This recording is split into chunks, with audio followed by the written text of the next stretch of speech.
Les va? Muy buenos días, bienvenidos a una nueva entrega de Entrevista 930 aquí en Radio Monte Carlo. Estamos arrancando una nueva entrega hoy para escuchar al precandidato, senador, sanducero él, doctor Jorge Larrañaga. Doctor, ¿cómo le va? Buen día, gracias por venir. Bueno, muy buenos días, Nicolás. El gusto de poder estar aquí en la 930. El gusto de poder estar contigo en este programa de la mañana tan escuchado, y felicitaciones por todo el esfuerzo periodístico que vos realizás. Muchas gracias, le agradecemos por el concepto. ¿Le pidió Tabaré Vázquez la cadena de radio y televisión por la campaña que se va a plebiscitar, por el vivir sin miedo, por el plebiscito que se va a hacer junto con las elecciones nacionales? Alguien hoy me decía del gobierno, bueno, pero ¿no deberíamos hacerlo en tal caso antes de octubre? Bueno, que es cuando se plebiscita. Nosotros recibimos la comunicación de la Asamblea General, en donde la Corte Electoral nos dice que se alcanzaron las firmas y que el último domingo de octubre va a haber plebiscito. Entonces, lo que analizamos fue trasladar el pedido de la cadena de radio y televisión al presidente de la República, y el presidente de la República resolverá, por supuesto, si lo establece antes de octubre o cuando le parezca. Nosotros lo hicimos porque nos parecía algo de orden, que quienes estamos o podemos estar nada más ni nada menos que haciendo un accionamiento que es el más fuerte que se hace contra la delincuencia y contra el gobierno que, pudiendo combatirla, no lo hizo, también se pueda dar la otra campana también, en el caso de aquellos que estén en contra de nuestra reforma.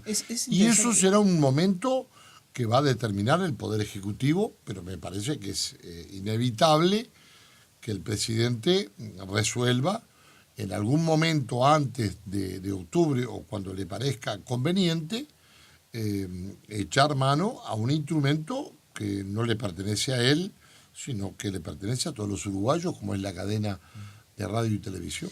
Es interesante el argumento que maneja. Es verdad que ya lo ha dicho usted en alguna que otra oportunidad, pero esto de que no solamente es una campaña contra la delincuencia, sino también contra lo que usted, estoy recogiendo la palabra que usted recién mencionó, contra la inacción del gobierno.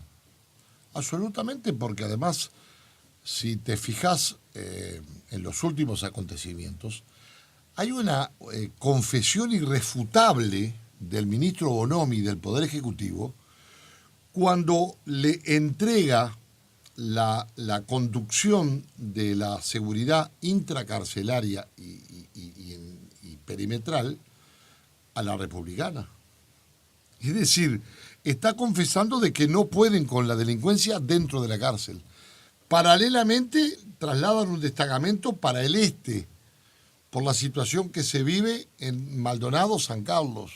¿Pero eso no es una muestra de acción? No, justamente no de inacción, bueno, de hacer algo. Bueno, por supuesto, pero es una muestra del fracaso de que la política de seguridad ha estado desbordada. Se lo dice el propio sector del Frente Amplio, que critica esta medida, el sector de la senadora Constanza Moreira, donde el senador Paternay contundentemente dice que esta es la confesión más expresa del fracaso de la política de seguridad. Entonces, yo creo que evidentemente esto también legitima nuestro planteo, en el sentido de que el país necesita, como en muchos países de Europa, una segunda fuerza, en este caso una fuerza militar, con composición militar, con adiestramiento policial, para colaborar en materia de las políticas de seguridad. Y más allá de que revele el fracaso, ¿no? Que estoy recogiendo sus palabras, insisto, de que revele el fracaso en materia de seguridad, ¿qué le dicen sus asesores acerca de lo que está proponiendo el gobierno? Esto de que la Guardia Republicana se encargue de la seguridad de las cárceles, de desplazar efectivo de Guardia Republicana y un destacamento al este del país. Bueno, ¿es una buena medida? Es improvisación, es simplemente improvisación. Es decir, tengo un foco ígneo acá y salgo con un extinguidor. tengo un lío en las cárceles y salgo a buscar una respuesta porque ya es escandalosa la situación intracarcelaria. Es decir, esta es la realidad de que han fracasado cuando han tenido 900 millones de dólares para inversión en el Ministerio del Interior, 32.000 policías, respuesta de todo tipo, y han presentado excusas en virtud de tener nada más ni nada menos que cifras récord de un homicidio cada 20 horas, una rapiña cada 18 minutos, de tener el doble y el triple de homicidios por cada 100.000 habitantes que Argentina y Chile. Esta es la realidad lamentable que hoy tenemos, en donde obcecadamente ni siquiera reconocen, por ejemplo, lo arcaico del mantenimiento de la prohibición constitucional de los allanamientos nocturnos que data de 1830 y que el propio fiscal de corte ha expresado que es una medida que no se sostiene en el derecho comparado. Claro, el tema es que al proponer un paquete de medidas a plebiscitar, uno podría decir, bueno, capaz que con esa medida yo estoy de acuerdo, pero quizás otra no me parezca lo mejor, y si voto, voto todo, y si no voto, no voto nada. Bueno, correcto, pero así se planteó, así se estableció la recolección de firmas, así se obtuvieron 407.000 firmas, y así tengo yo en mi despacho algo así como más de 20.000 que llegaron después de la fecha de presentación del 25 de febrero. O sea que la campaña de recolección fueron de casi 430.000. Exactamente, porque gente cuando advirtió de que estábamos presentando el 25 de febrero en la Corte Electoral las firmas para que se validaran, empezó a recordar que en determinados lugares de su casa tenía 2, 3, 4 papelotas, papeletas. Paquete, sí, paquete de papel, papeletas. Exactamente, con firmas. Y bueno, empezaron a llegar y a llegar y a llegar y a llegar de todas partes de todo el país. Y se juntaron más de 20 y pico de mil firmas, aparte, que no llegaron a computarse. Fíjese si habrá sobrado las firmas. Entonces, reconozco que quien vota el sí va a votar por las 4 medidas, va a votar por la Guardia Nacional, que es que vamos a entendernos. A mí me hace realmente, no gracia porque no es un tema para gracia, me genera una enorme preocupación porque en el año 2011 pasaron 300 militares al Ministerio del Interior, cambiaron de uniforme verde por uniforme azul y no pasó nada. El año pasado el presidente Vázquez logró aprobar por inmensa mayoría en Cámara de Diputados y por unanimidad en el Senado la Guardia de Frontera, 20 kilómetros de la frontera por 1.500, algo así como 30.000 kilómetros cuadrados fuera de los centros poblados, se le confirió a todas las Fuerzas Armadas funciones de policía. En ese 1/6 de la superficie territorial del país. Entonces, ese argumento de que las Fuerzas Armadas no están preparadas para enfrentar funciones policiales no funciona. Claro, lo que pasa es que no es... Yo entiendo que usted, y esto ya lo hemos conversado en reiteradas oportunidades, ¿no? Usted dice, esta es una campaña por fuera del establishment político, por fuera del sistema político. Usted siempre insiste es una campaña de la gente, es una campaña que es verdad que usted la está proponiendo, la está llevando adelante, pero ciertamente se ha llevado adelante y ha sintonizado muy bien con más de 400.000 personas.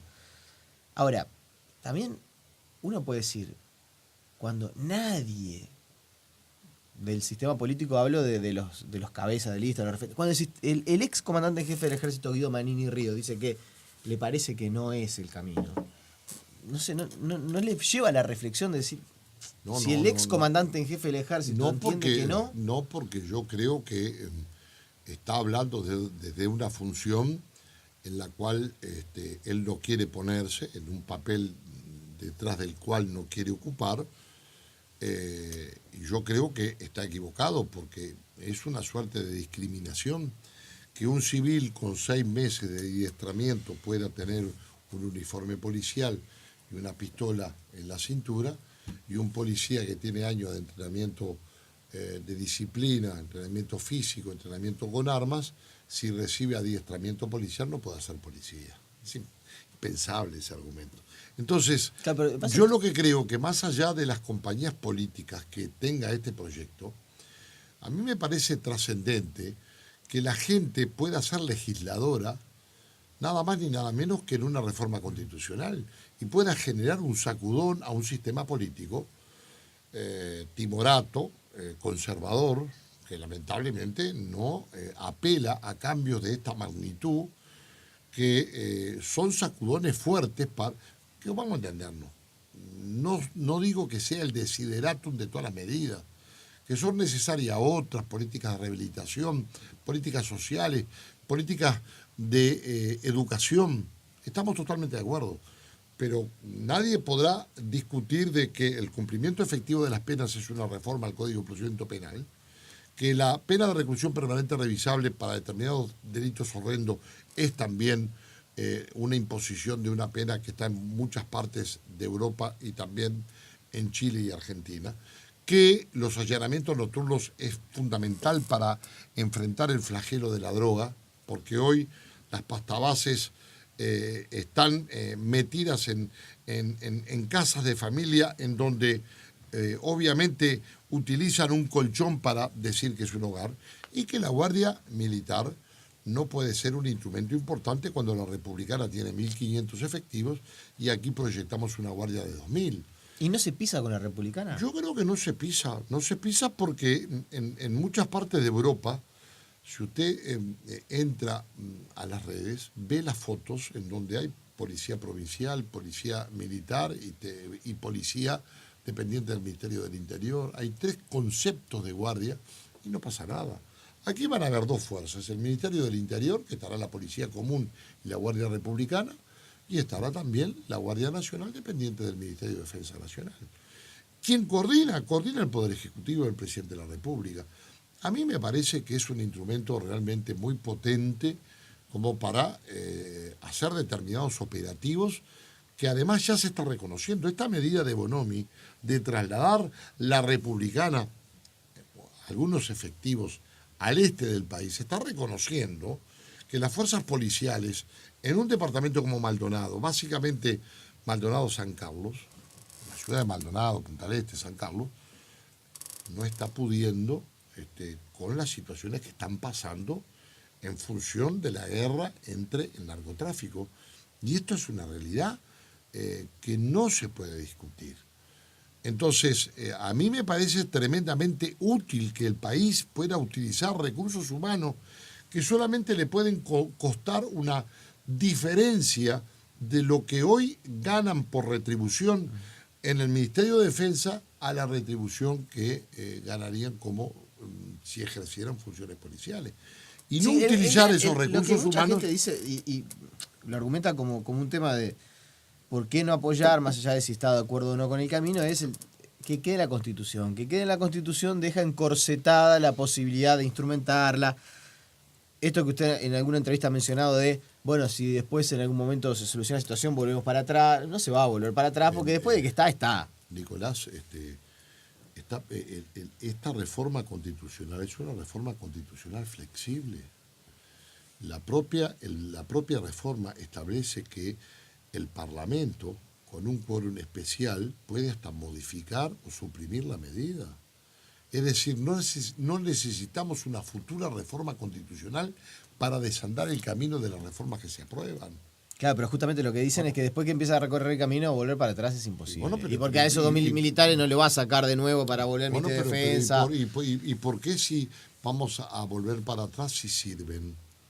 Porque capaz que... ¿Y si no sirve? Pero, bueno, si no sirven, mayorías especiales pueden terminar desandando ese camino. Y si sirven, hasta mayorías especiales pueden ampliar el número. Yo creo que el país no se amputa, al contrario, es un eje importante de reformas en la Constitución. En una Constitución en donde hay decenas de disposiciones penales, disposiciones vinculadas a las elecciones de los directorios, por ejemplo, del Banco Central, disposiciones sobre el agua, disposiciones sobre las elecciones internas de los partidos políticos. Entonces, no se puede tampoco decir que es una materia privativa de la ley. Cuando, por ejemplo, en el tema de los allanamientos nocturnos si no se saca la prohibición constitucional, no hay posibilidad de que el Parlamento pueda legislar. Ya vamos en el meridiano de la entrevista y justamente a esto iba a hacer referencia. Usted es precandidato a presidente de la República. Y por impulsar esta ley, esta reforma constitucional, este paquete de medidas, muchas de las entrevistas, de los contactos con la prensa se van a hablar de seguridad, de la iniciativa que se va a votar en octubre. Y usted tiene un mojón muy importante en junio. Por eso soy el candidato a la reforma. Por eso... ¿Cómo es el candidato a la reforma? Y sí, porque soy el único candidato que tiene chance de ser presidente de la República y que está apoyando esta reforma. Claro, pero ¿no le distrae de lo que es la final de junio? No, porque hablamos 15 minutos de la reforma, de por qué sí, por qué no, lo que le dicen, y de su candidatura, su rol de presidente, qué tiene pensado en educación, en economía. Pero lo que pasa es que el tema de la seguridad es básico, es fundamental. Yo soy el candidato de la reforma y aquí creo que aparece otro elemento, otra razón importante para poder votarme en la elección del 30 de junio y poder ser el candidato único a la presidencia del Partido Nacional. Porque si resulto ser elegido candidato único de los blancos, seguramente logre que la reforma termine siendo aprobada en el Parlamento, porque es evidente que al ser candidato único del Partido Nacional, esto se va a resolver en las urnas, pero voy a tener, obviamente, un fuero de atracción y un marco de publicidad muy importante como para poder también respaldar lo que significa esos debates que son imprescindibles y que nadie quiere tener con los otros candidatos únicos de los otros partidos por este tema, que es un tema importante. La educación es un tema vital. A ver si lo entiendo. Usted lo que dice es, ninguno se va a plantar después de junio mejor a defender esta iniciativa. Obviamente que usted, que es el impulsor... Pero obvio, si nadie la apoya, si nosotros no la apoyan, la apoya la gente, la respalda la gente. Entonces es evidente que de no ser electo candidato único del Partido Nacional, la reforma va a quedar sin el respaldo de un precandidato a la presidencia. Va a ser más difícil que se apruebe si usted no es precandidato. Bueno, si usted no es candidato. Si no soy el candidato único del Partido Nacional, obviamente yo voy a seguir peleando y luchando hasta el último día. Pero yo le pregunto en su perspectiva, pero obviamente si no gana la interna, ¿es más difícil que se apruebe la reforma? Y va a tener más dificultades porque ahí no estarán en la cancha de las posibilidades de los candidatos únicos de los partidos nadie que la defienda. ¿Y el tema del ensobre de las listas? Que cuando hay reformas es todo un tema. Cuando hay un plebiscito de esto... Pero sabe una cosa, hay una realidad que es la siguiente. Por disposición legal, la Corte Electoral tiene que poner en todas las mesas de votación del país las hojas del sí de la reforma. Así que la ensobre puede ser importante. Yo creo que hay muchísimos sectores del Partido Nacional que no apoyaron la recolección de firmas que van a terminar ensobrando. Y seguramente también eso pase con el Partido Colorado y con alguna otra colectividad que también van a elegir el camino de ensobrar por el respaldo que esta reforma constitucional va a tener. Y después el ciudadano va a poder llevar la lista del candidato a la presidencia de su preferencia con la plancha parlamentaria que quiera y escoger en el propio cuarto secreto la hoja de votación por el sí de la reforma. Entonces, ¿es importante? Sí, se la llevo. ¿Es un empuje adicional? Sí, pero no es determinante. No es determinante. ¿Cómo ve, usted que ya tiene varias en el lomo, la campaña electoral? Mire, yo veo una campaña electoral que todavía no empezó a definirse. Mire lo que... A ver, ¿cómo es eso? Bueno, yo tengo esa percepción. Le voy a decir más. Estoy convencido de que más de la mitad de los ciudadanos que van a terminar votando el 30 de junio todavía no saben que van a votar. No sé si me explico. Sí. Es decir, estoy convencido de que hay una suerte de apatía que se va a ir despertando a medida que se acerque el acto del 30 de Usted junio. dice Y que la gente del se va a resolver. 30, 35, 37%, porque la última fue el 37% que fue a votar. Todavía no, la mitad no sabe a quién va a votar. Yo creo que puede tener una idea, puede decir yo capaz que voy a votar al Partido Nacional, voy a votar al Partido de la Gente, voy a votar al Frente, al Partido Colorado, Cabildo Abierto, a los partidos. Es posible, capaz, pero específicamente yo creo que va a votar más de un 40%. ¿Usted es optimista? Sí. Yo creo que va a terminar votando más de un 40%. Porque veo que todo el mundo dice que va a votar menos. Porque por primera vez,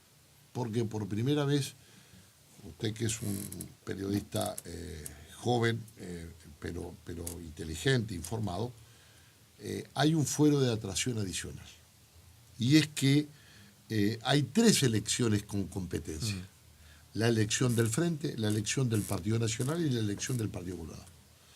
Entonces, y hay más partidos también que están pugnando, algunos con aparición por primera vez, el Partido de la Gente, el Cabildo Abierto, digo, entre otros partidos, perdóneseme si... No, pero está bien. Entonces, yo entiendo lo que usted creo dice. que eso, usted lo que dice esa competencia va a traer seguramente más votación. También es al verdad 30 de que junio. es en el arranque de las vacaciones de julio, mitad de Copa América. No importa, pero... ¿Cuánta gente se va a ir en las vacaciones de julio? Es posible, pero yo creo que igual la gente va a concurrir. Va a concurrir porque, y debe concurrir, vamos a entenderlo, porque si mucha gente se enoja con los políticos y con la política, me parece que la oportunidad para sacarse el enojo contra la política y los políticos es votando.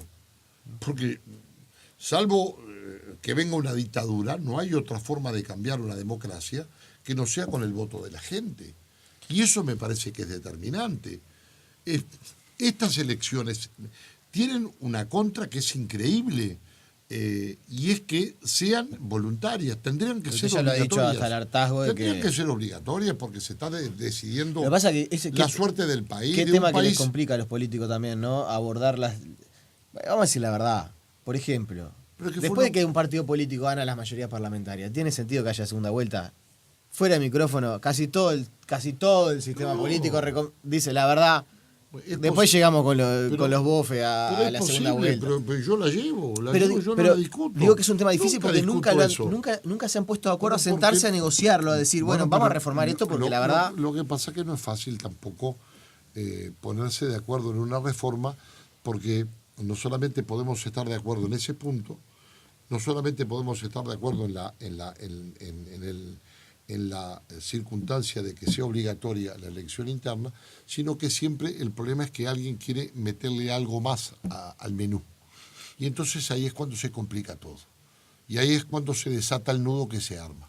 Esa es la dificultad. Ahora, una elección de esta importancia en un país donde el Frente Amplio desperdició, dilapidó la bonanza económica de 15 años, y nos lleva a una situación de 4.8% de déficit fiscal, en una situación de un país que en campaña, alguien diría, el Frente fundió al país.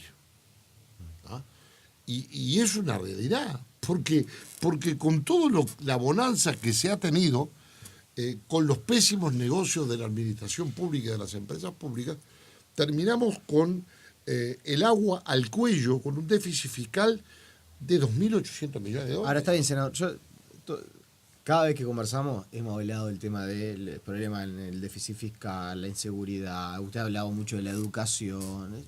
Yo he hablado de la educación, he hablado del Pacto Nacional sobre el Trabajo, por eso le digo. La defensa del trabajo, ahora, usted también, la desocupación de los jóvenes. Usted también fue de los primeros que se armó un lío bárbaro. En algún momento, estoy casi seguro fue con Gabriel Pereira, que usted dijo: el Frente Amplio está pronto para perder, pero la oposición tiene que estar pronta para ganar. Fue de los primeros que habló de la importancia de empezar a tejer acuerdos, de que haya entendimiento, de no llegar todos a octubre. Y hecho esfuerzos para eso. Pero ¿y? Y bueno, yo creo que... estamos a un mes de las internas. ¿Está conforme con el nivel de... O sea, está llegando el partido los pingos, usted que es muy burrero. ¿Los pingos están llegando a las gateras como deben llegar o están todavía pateando uno para un lado y otro para el otro? Yo creo que los partidos, más allá de la diversidad, han tenido avances en lo programático. No es la situación de hace 3 años cuando yo dije el frente está pronto para perder, la oposición no está pronta para ganar. Yo creo que Para ustedes ahora sí ahora están es pronto. diferente. Yo creo que tenemos una oportunidad enorme, creo que el Partido Nacional es la opción. O gana el Partido Nacional, lo vamos a tener más y peor Frente Amplio. Más y peor Frente Amplio, porque el Frente Amplio sin plata necesariamente tiene que radicalizarse. Porque además, ¿cómo van a poder prometer para los próximos 5 años si tuvieron 15 años para atrás para cumplir, ejecutar y proponer y hacer y no hicieron? Yo quiero que se le pregunte a los candidatos del Frente cómo y con quién van a hacer entendimientos programáticos para el caso que es evidente que se va a dar, que ningún partido va a tener mayoría parlamentaria en la primera vuelta. Entonces, usted nos pregunta a los blancos, yo le digo, bueno, mire, nosotros vamos a hacer acuerdos programáticos con el Partido Nacional, con el Partido Independiente, con el Partido de la Gente, con el Partido Cabildo Abierto, seguramente vamos a tener entendimientos sobre 4, 5, 6 temas. Y la última, ¿no es un problema que dentro del Partido Nacional la variedad de ofertas sea tan importante que salga un candidato y diga, yo propongo generar 100.000 puestos de trabajo, una tarjeta de medicamento para los jubilados? Yo creo que eso es hasta el 30 de junio. Después del 30 de junio, la visión del que predomine y sea el candidato único del Partido Nacional arrastra a los otros sectores del Partido Nacional a la conjunción programática que se ha dado y que nosotros hemos contribuido a dar cuando nos ha tocado perder en las 2 últimas instancias electorales y cuando ganamos en el 2004, que tuvimos la mejor performance contra el Frente Amplio, contra el mejor Frente Amplio y contra el mejor Tabaré Vázquez en el 2004, cuando sacamos el 35% del electorado. La última, en 30 segundos. ¿Es verdad? Porque ahora que me quedó y me informaron al respecto. ¿Es verdad que Sartori iba a sobrar su lista? ¿Que Sartori iba a sobrar la propuesta de Vivir Sin Miedo? No tengo ni la menor idea, no sé, porque eso dependerá para octubre. Eso tiene que pasar en la instancia del 30 de junio. Eso no lo sé, no tengo, es la primera vez que se me pregunta, se me formula esa pregunta. Precandidato y senador Jorge Larrañaga, como siempre un placer y volveremos a conversar. El año es largo.